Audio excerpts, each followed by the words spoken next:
Hello दोस्तों, मैं रमेश शुक्ला। स्वागत है आपका रमन्ना क्लासेस में। जैसा कि आप स्क्रीन पर देख रहे हैं कि सीवीटी पीजी का एप्लीकेशन फॉर्म आ गया है और 25 दिसंबर से लेकर 24 जनवरी 11:50 तक आप इस फॉर्म को फिल कर सकते हैं। कब से लेकर 26 दिसंबर से लेकर 24 जनवरी 11:50 पीएम तक आप इस फॉर्म को फिल कर सकते हैं। फीस सबमिशन की जो लास्ट डेट है वो 25 जनवरी है। आप वो भी रात को 11:50 तक फिल कर सकते हैं। करेक्शन डेट इसकी 27 जनवरी से 29 जनवरी को विंडो ओपन किया जाएगा, करेक्शन विंडो ओपन किया जाएगा, जिसमें अगर आपने कोई एप्लीकेशन फॉर्म में गलती की हो तो वो फॉर्म आप सुधार कर सकते हैं। तीसरा, आप अपनी जो सिटी आपकी अनाउंस होगी वो 4 मार्च को होगी और अपना जो आप एडमिट कार्ड डाउनलोड कर सकोगे वो 7 मार्च को कर सकोगे। डेट ऑफ एग्जामिनेशन आप लोग जानते ही हो 11 मार्च से लेकर 28 मार्च के बीच में है और आंसर की को आप चैलेंज कर सकते हो 4 अप्रैल को। और आपका जो शिफ्ट होगा, ड्यूरेशन होगा वो 1 घंटे 45 मिनट का होगा, मतलब 105 मिनट का आपका टोटल एग्जाम होगा। तो ये था स्टूडेंट्स आपका पूरा एक तरीके से शेड्यूल। अब सबसे पहले कुछ चीजें हम समझ लेते हैं। देखो, 26 दिसंबर से लेकर और 24 जनवरी तक आप क्या कर सकते हो, एप्लीकेशन फॉर्म फिल कर सकते हो। एप्लीकेशन फॉर्म फिल करने का आपको टाइम मिला है, ठीक। फिर आप फीस जो ट्रांजैक्शन करोगे, अब इसके बीच में करोगे ही करोगे, लेकिन मान लीजिए अगर आपने 25 जून को रात में फॉर्म भरा और आप फीस ट्रांजैक्शन नहीं कर पाए तो आपको फीस ट्रांजैक्शन का एक दिन और टाइम दिया गया है और वो टाइम है आपका 25 जनवरी को। 25 जनवरी को आप रात 11:50 तक फॉर्म अपना फिल कर सकते हो, ठीक।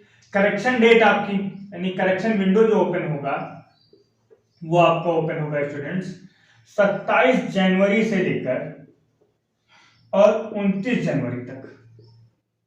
फिर आपको आपकी सिटी अनाउंस होगी, यानी आपका जो सिटी अनाउंस होगा वो 4 मार्च को होगा और जो एडमिट कार्ड रिलीज होगा वो 7 मार्च को। डेट ऑफ एग्जामिनेशन सबको पता है,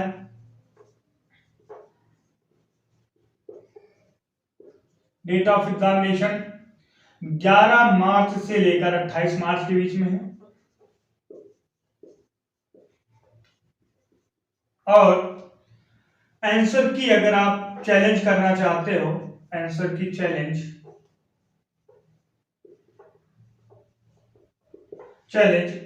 तो 4 अप्रैल को कर सकते हो।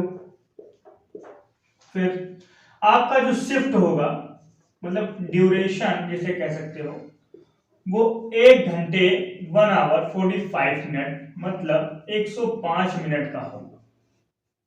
105 मिनट का आपका एग्जाम होगा।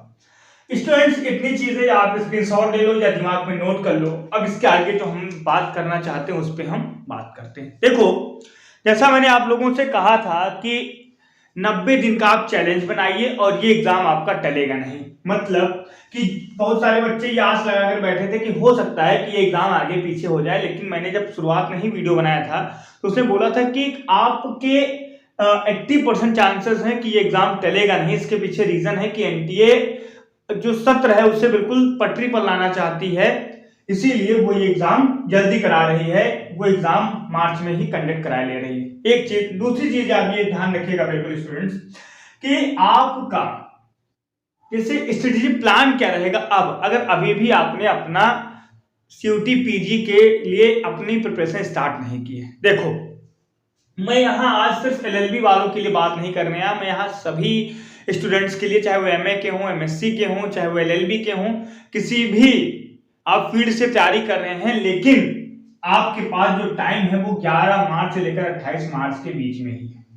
और आप ये समझकर चलिए कि जो आपका एग्जाम है वो 11 मार्च को ही है। सारे बच्चे ये बिल्कुल मत समझ के चलिए कि हमारा जो पेपर पढ़ सकता है 28 मार्च को। अरे 28 मार्च को पढ़ जाएगा तो ये आपके लिए अच्छी बात है, लेकिन आप दिमाग में यही बिल्कुल बनाकर चलिए कि हमारा जो पेपर है वो 11 मार्च को है और हमारे पास सिर्फ 60 दिन है। कितने दिन?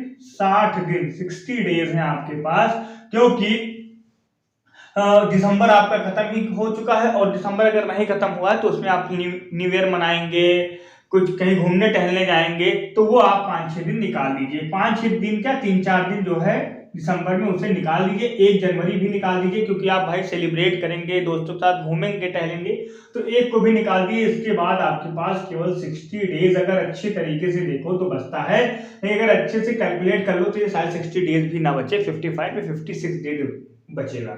चलो ये हो गया।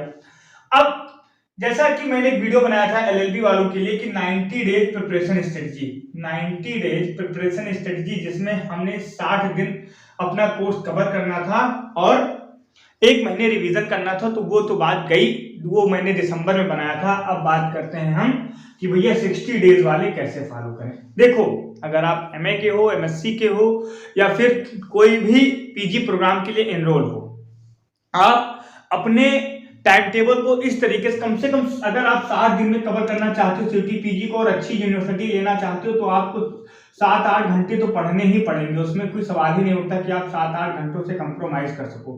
7-8 घंटे पढ़ने के बाद आप अपने सिलेबस को इस तरीके से कर्टेल करो, इस तरीके से कम करो कि प्रीवियस ईयर पेपर में सबसे ज्यादा उसी पोर्शन के क्वेश्चन आए हो जिसको आप कवर करो इन 60 दिनों में। पहली चीज। दूसरी चीज, आपका टाइम टेबल बनना बहुत जरूरी है। अगर आपका टाइम टेबल नहीं बना, आपने एक रणनीति के तहत प्लान नहीं बनाया, तो फिर आप अपने सिलेबस को कवर नहीं कर सकते इन 60 दिनों में। और 60 दिन में ये प्रयास करिए कि 45 दिन आपका कोर्स कवर हो जाए, 45 दिन के अंदर आप पूरा कोर्स कवर कर लें और 15 डेज में आप रिवीजन कर सकें, क्योंकि अगर स्टूडेंट्स आप रिवीजन नहीं किए तो ये 45 दिन का कोई महत्व नहीं रह जाएगा। रिवीजन सबसे ज्यादा इंपॉर्टेंट है। रिवीजन अगर आपने नहीं किया तो ये 45 दिन बिल्कुल बेकार हो जाएगा। और वैसे मैं एक वीडियो लेकर जरूर आऊंगा एलएलबी वालों के लिए, सीवीटी पीजी एलएलबी के लिए, 60 days preparation strategy, 60 days preparation strategy. और एक चीज एलएलबी वालों के लिए मैं ये भी बताना चाहता हूं, जो सीवीटी एलएलबी दे रहे हैं, वो उनके लिए मैंने एक कोर्स, मैं आप ही लोगों का वेट कर रहा था कि कब आपका एप्लीकेशन फॉर्म आए, और मैं इलाहाबाद और लखनऊ का कोर्स स्टार्ट कर चुका हूं, सीवीटी का ही बचा था, तो इसीलिए। और सीवीटी कोर्स का पेड कोर्स बिल्कुल नहीं आएगा। सीवीटी के लिए मैं यूट्यूब पे कोर्स लेकर आऊंगा, और आपसे बता रहा हूं कि प्रयास करूंगा 60 दिनों में आपका जीएस और रीजनिंग पोर्शन कवर करा दूं। जीएस और रीजनिंग पोर्शन, मैं मैथ की गारंटी नहीं लेता और ना कंप्यूटर की गारंटी लेता हूं स्टूडेंट्स। मैं केवल जीएस, हिंदी, इंग्लिश और आपका क्या जो रीजनिंग है उसे कवर कराने की बात करता हूं। बाकी ये जो पोर्शन आपका रहेगा मैथ का और कंप्यूटर का, इसे आप खुद को पढ़ना पड़ेगा। और स्टूडेंट्स मैं बता दूं कि मैथ का जो पोर्शन होता है वो सीवीटी में काफी ज्यादा आता है एलएलबी में, तो आप मैथ को छोड़कर नहीं चल सकते। मैथ को आप 2 घंटे पर डे दीजिए ही दीजिए। और मैथ में क्वेश्चन कम, कॉन्सेप्ट को कम पढ़िए, क्वेश्चन ज्यादा सॉल्व करिए, जिससे आपके दिमाग में कॉन्सेप्ट क्लियर होता चले। अगर आप कोई थ्योरी पढ़ने बैठे, कोई बुक पढ़ने बैठे, एक एक चैप्टर पे ज्यादा टाइम देने लगे तो आपका कोर्स छूट जाएगा, क्योंकि अब आपके पास टाइम नहीं बचा है। आप प्रयास करिए कि कोई किरण पब्लिकेशन की बुक ले लीजिए, आर.एस. अग्रवाल की बुक लीजिए, कितने क्वेश्चन आप सॉल्व कर पाइए, जितने क्वेश्चन आप सॉल्व कर सकेंगे उतना ज्यादा आपके लिए फायदा रहेगा। ये बात आप बिल्कुल ध्यान करके चलिएगा, मैथ के लिए उतनी चीजें आपके लिए अच्छी होती चलेंगी। ठीक है, तो ये था आपका मैथ का पोर्शन। इसके ऊपर हम एक डिटेल वीडियो लेकर आएंगे कि कैसे आप अपना सिलेबस अच्छे तरीके से कवर करें, और 60 दिनों में हर एक सिलेबस को कवर करके, हर एक सब्जेक्ट को कवर करके, और अपना जो 15 दिन है उसे कैसे रिवीजन में लगाएं। 45 दिन के अंदर अपना सिलेबस कवर करें, 15 दिन अपना रिवीजन में लगाएं। तो अगर आपको ये वीडियो अच्छा लगे और भविष्य में सीवीटी पीजी की हर एक जानकारी चाहिए, तो आप रमनला क्लासेस को फॉलो कर सकते हैं, रमनला क्लासेस को सब्सक्राइब कर सकते हैं।